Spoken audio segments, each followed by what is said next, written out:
do apologize. I should have gotten this video up earlier. That way you were more prepared, because the way I see it right now, it's getting a little late. And by this time this video goes up, it might save a few of your butts out there that's in the West Coast.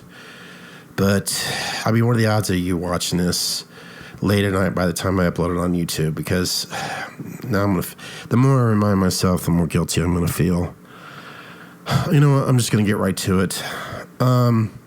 If any of you are going to go out there camping tonight, let this video warn you. Just keep a good, close eye open on things. Keep your ears wide open. I mean, I've got these on to listen to my surroundings, because you just never know. Because my backyard, I have like 3 or 4 trees. So technically, I'm surrounded by a wooded area. So I want to be careful myself. So I've got to record, help you, and listen to the trees outside. That all being said, let's get right to it. Back in 1980, there was this woman named Pamela Vorhees. Now, I'm reading all this information on the internet, okay? The internet, as we know, doesn't lie. All right, but back to what I was saying. A woman named Pamela Vorhees, back in 1980, stalks and murders the teenagers preparing Camp Crystal Lake for a reopening. By the way, guess what date that was on? Friday the 13th. Friday the 13th. Now, she's determined to ensure that the camp does not reopen after her son, Jason, I'm assuming his last name is Vorhees, well, he drowned in the lake due to the fact that the staff members were not doing, they weren't doing their job. They weren't out there to help Jason. Look, Pamela, if you could hear me right now, and I'll get to it, she's obviously can't. But you know what, Pamela, isn't it your fault?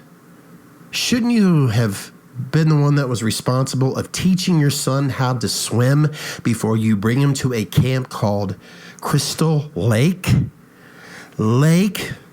It's your fault, Pamela. It's your fault that your son had drowned in that lake. If he had learned to swim before he arrived, knowing how morbid this kid looked, I mean, dear Lord, how many times did you drop him on his head? It's no wonder the kids were going to tease him. So he already had the challenges of looking like the Elephant Man, on top of the fact that you were too damn lazy and couldn't teach that young boy how to swim. So you go off and kill all these kids. I'm sorry. I get really upset, when people blame others for obviously her mistake.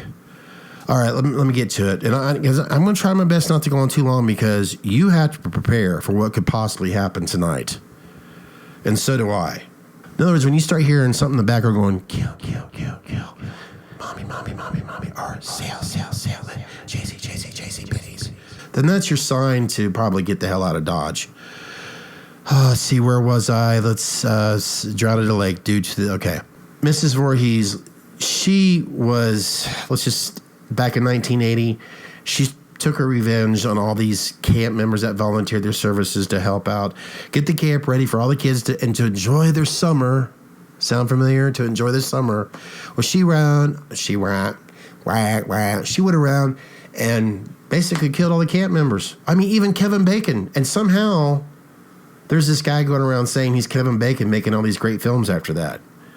But there was one individual that survived that night, and because she had every right to. She was standing up for her rights. She was probably thinking the same thing. Like, I'm not the one that brought my kid to camp, didn't teach him how to swim. So what does she do? She defended herself and that's right. Pamela got her head knocked off, if you know what I mean. So ever since then, Jason, I'm assuming his last name is Vorhees as well, for years, he has gone around stalking pretty much any individual that's gone to a camp, either Camp Crystal Lake or a camp nearby it. In fact, where I live, there is a Camp Crystal Lake not that far away. And I've warned others every time I get out there to stay the hell away from there on this particular date, Friday the 13th. Hopefully they're listening, or at least locking their doors. Well, folks, I could go on and on and on and on and read this, and there's really no point to it. You've gotten the message, right? It's a Friday the 13th. If you want to celebrate your Friday evening, I don't blame you. But please, be careful out there. Look for some dork wearing a hockey mask. Well, it's hotter than hell out there. Dude, I know you're ugly, but still. I have managed to get around with not covering this face. You know, tough skin, Jason, tough skin. If he wasn't so bitter, maybe he wouldn't be killing people so much. Well, you know what, folks? That's it. Remember the key, kill. Jay, mommy, JC, whatever it is. You'll hear this echo. Stay away from the trees, the woods, sackheads. You know, occasionally you'll see a Jason wearing, you know, a Section 8 pillow sheet over his head, you know. So there you go. You've been warned. Be careful. I hope to see you guys soon, especially down in Cincinnati at the Horror Hound Convention, September 11th. That's how I'll be honoring and celebrating that day, if you know what I mean. I don't want to really bring that date up too much because, yeah, it brings me down. Alrighty, please be safe out there tonight. And then all being said, happy Friday the 13th.